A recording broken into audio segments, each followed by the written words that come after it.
So eto nga mga idol, no, yung biyahe natin papuntang Bicol. So hindi pa pwedeng pupunta ka ng Bicol tapos hindi mo dadaanan ang lugar na ito, no? Ito yung Atimonan Zigzag Road. Ayan mga idol. So yung dalawa nating kasama, ayan, nauna siya si Antonio Sape, shoutout sa iyo, at saka dyan kay Michael Hinapia. Ayan yung naka-sniper at naka-ATV. So dito nga sa Atimonan Zigzag Road mga idol, no, ay limited lang ang pwedeng dumaan dito, no. So hindi pwede dumaan dito yung malalaking truck at mga bus. Ayan mga idol, no. So yan, pinauna ko na yung dalawang kasama ko dahil sila lang yung merong mini driving license. So tayo ang gamit natin dito ay normal na ilaw lang ng ating motor. So early as 5:30 AM ay andito na kami sa Atimonan Zigzag. So ano oras ba kami umalis ng Manila? So umalis kami sa Manila ng around 1:30 AM. So marami pa kami dinaanan dyan tulad ng pagpapagas at paggawa ng mga aming dala-dala. Ayan mga idol.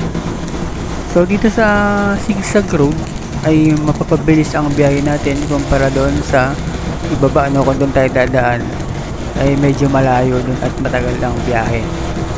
So dito nga ay medyo paligo lang talaga. So ito nga at dadaan na natin ang sharp curve mga idol.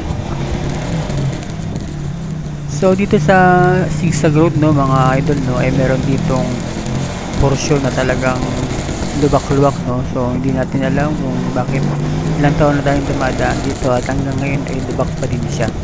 Kaya hindi ka rin talaga pwedeng makapagpatakbo dito na medyo mabilis. Ayan mga idol. So ayun yung dalawa natin kasama sa harap, isang sniper at isang ADB 160. Ayan, parang easy lang sa kanila yung mga akyatin mga idol. So dito na nga tayo aabutan ng liwanag ng mga idol. So ayun, nakita na natin yung liwanag at pasikat na rin yung araw.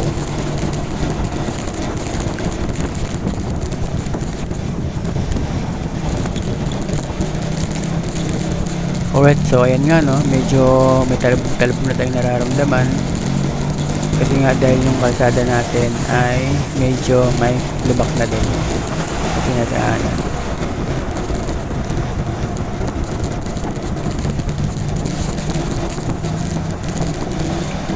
Alright, no, hirap din talaga magbiyahe ng gabi kapag wala kang mini driving lights, no? Kasi nakikita mo lang yung lubak kapag nasa harapan mo na talaga. Yung dalawa kong kasama eh, may mga MDL yan eh, kaya easy sa kanila tumakbo ng dire-diretso eh.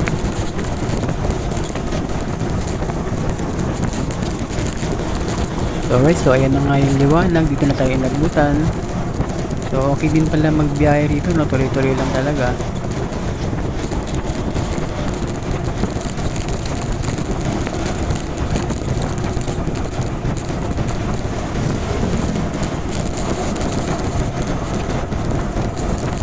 So karamihan nung dumadaan dito sa Atimonan Zigzag ay mga private cars lang, no.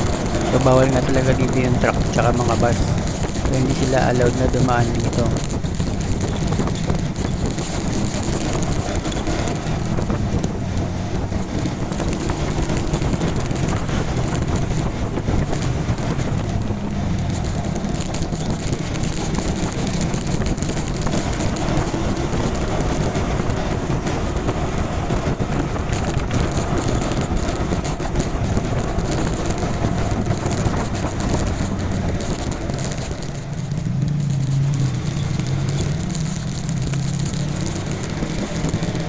Yun nga, no, kung babiyahe ka ng Bicol ay hindi kumpleto yung rides mo kung hindi ka dadaan dito sa Atimonan Zigzag Road.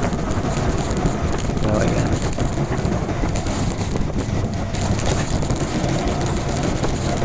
Yan na, sumikat na yung araw. So andyan na yung liwanag.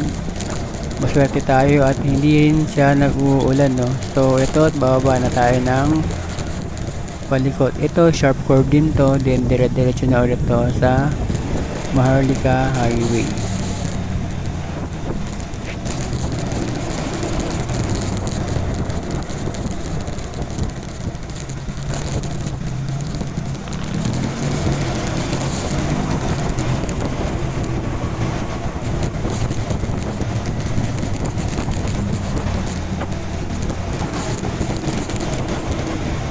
dito guys, hindi naman ganun kabilisan ang takbo natin dito, no? Naglalaro lang tayo sa mga ganyan takbo dahil hindi naman tayo nakikipagkarera. Ang goal lang natin dito ay ma-enjoy natin ang ating rides. Siyempre merong mga time na kapag sobrang luwag, pwede ka naman talagang lumatrap. So hindi naman ganun sobrang bilis, sakto lang talaga.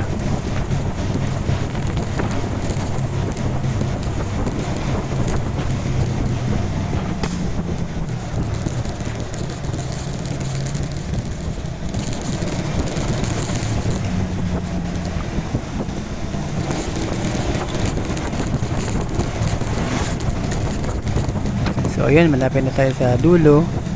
So dito no, may mga guide dito na mga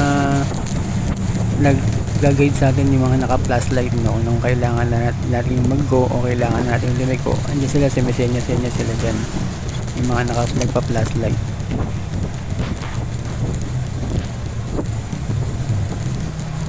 Alright, so andito na tayo. So liliko na tayo ng pakanan going to Bicol.